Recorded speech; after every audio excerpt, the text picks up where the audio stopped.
The PlayStation 2 is quite often seen as the most rebellious time within video games, but at different stages could also be seen as some of the most controversial with regard to some of the titles that were released during this period, as a lot of things were happening around the world, and a lot of these games were often seen or used as the scapegoat or catalyst for a lot of actions that happened throughout the course of the world. But whether the games were directly responsible or not for that, it's hard to know, but a lot of these games came out after the fact, so it's really hard to say as to what is responsible or not in many ways. But regardless, they're there, and it took inspiration from the trends and things that were happening of the time, and it also took reference from a lot of other games that had come out before them in many ways. And State of Emergency is no different. When it released on the PlayStation 2 and Xbox between 2002 and 2003, even later on the Windows PC, it was considered a popular game on the platform, but also did face some controversy, and a lot of it to do with outside influences as well. It was also developed and published under Rockstar Games and had a similar visual style to that seen of the early Grand Theft Auto games, even like with Grand Theft Auto 3, as it was released literally about not even a year after Grand Theft Auto in that regard. But where this game differs from Grand Theft Auto is that you don't drive around in cars at all. If anything, it's totally different. You're more on foot, and it's more of an action beat 'em up where you can use like weapons and guns and anything at your disposal. So the game's plot is set within the United States sometime in the near future, where the world is now controlled by a various organisation, which sparks a lot of controversy, and in later years a movement or group forms in order to try and combat different corruption things and stuff that's happening within the world or in the city, which ends up sparking various riots. So this is where the game kind of takes on board, because a lot of the characters that you play as, which two of them you can play from the start and the rest have to be unlocked, some of them would have been law-abiding citizens, but because of everything that was going on, they get involved with all of these freedom fighters and they take and change sides, so then they end up getting involved in all the chaos and controversy. And that's where the game takes off, because it has elements of Grand Theft Auto 3, even Vice City and San Andreas, in terms of the amount of chaos and devastation that you can cause. But this game really does take things to a whole new level, because even from the get-go you start off from the first scene where you're inside of a massive shopping mall or shopping centre, and it's just pandemonium, people running around the place looting everything, so you pretty much do the same, smashing windows. You're trying to gain points or cash from causing as much damage as possible, and you gain weapons along the way, from baseball bats to like rocket launchers, grenade launchers, flamethrowers, machine guns, pistols, everything that you can think of, literally with the aim to cause as much devastation as possible. So you'll either have to take out like the security or guards, but there are also loads of other people that get in the way, and if you take them out you will lose points along the way. But at the same time, if you just wanted to go and create chaos and pandemonium, you could literally just wipe everybody out. Essentially you can choose how to play the game in your own way. It's just sheer pandemonium, hence the reason why it was met with some controversy, because the level of violence and just craziness in the game is on another level entirely. It really is. But in saying that, the game did sell quite well, even though the reviews for it were quite mixed or average at best. But even by the year 2006 it was one of the best selling games on the PlayStation. But it's the type of game that wouldn't be for everybody. If you do like the pandemonium and chaos of games like Grand Theft Auto, but on a different scale, where you're not driving around in open world environments where everything's more confined and enclosed, then you could try this out and see what you think. I do remember going back when I first got my PlayStation 2 way back in 2001, because I originally bought Grand Theft Auto 3 a couple of weeks before I bought my console, because with the intention I was going to buy it anyway, because all I wanted to do was play GTA 3. But then a few months later, when State of Emergency was announced, and I remember seeing it in magazine articles, and I was excited by it, and I thought to myself, you know what, I think this would be really cool, because if it's anything like Grand Theft Auto, yeah, I'd be all in. But then I eventually did buy it about a week after the game came out, and for me it wasn't what I expected. If anything, I felt a little bit let down by it, because yes, it was just pandemonium, it's chaotic, it's crazy, and you will have a lot of fun with it, but at the same time, and this is often regarded in the reviews of the game as well, I found it to get repetitive very, very quickly. If you don't really know what you're doing, because there's so much going on, it is hard to really know what to do, and that's where the repetitiveness comes in, because if you find yourself just doing the same things over and over and over again, at least with GTA, if you didn't want to just do the missions or the side quests, you could do some challenges, or you could go hunting for like hidden items or secrets, or you could just go and drive and just act a lunatic or the idiot and just drive off ramps, or just do whatever you wanted, or even just have a chill cruise around the city. You could choose to play the game how you wanted, and it didn't feel boring at all. But with this, because there was really only one or two ways in which you could play or how to play, I found that, yeah, I did enjoy it in short bursts, and I think a lot of people did as well. But prolonged exposure to the game, you just like, you get fed up and you just drained with it. Then after that, you just didn't want to play it anymore. And I didn't put as much time into this as I thought I did, because to be fair, when I first started playing it, I really did not know what I was doing at all. I was just going around just destroying everything. Didn't matter what it was, because I thought that that's what you had to do. You just wanted to cause as much devastation as possible. And it was fun in short bursts, but after a while it did get boring. I was just like, yeah, I'm not bothered with this anymore. And it's not often I can say that about games, but this game does have that. Like, it does have some interesting aspects, and it does have some really cool features, but I think the longevity of it just isn't there. It just doesn't have enough of that lasting appeal to keep people hooked, not like Grand Theft Auto does. And unfortunately, that's just the reality of it. Like, it's not to say that it's a bad game, but it just wouldn't be for everybody. Like, I would recommend playing the game in short bursts, which I did enjoy in short bursts after a while, but it got to a point for me, it was just like, no, I'm good, and then I went on to something else. But at the same time, when I look back, I probably shouldn't have paid full price for it, because for me, and I think a lot of people would agree, it would have been better as a budget game. And it even states it later on, even in some of the reviews that the game got, that it was better suited to more of a budget entry, because it doesn't have the same lasting appeal of more mainstream games, and it really doesn't. If you were able to get this game for, like, say $20 or like a couple of bucks, you'd be fine. You won't lose any sleep over it, but you would if you paid full price for it, only to realise that, yeah,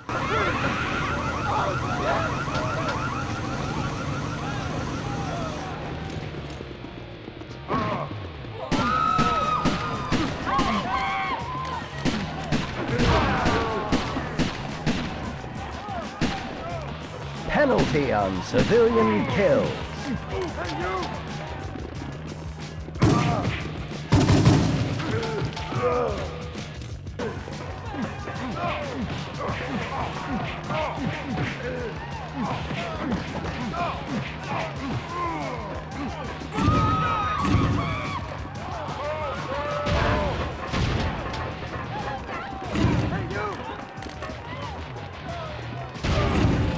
Stage complete!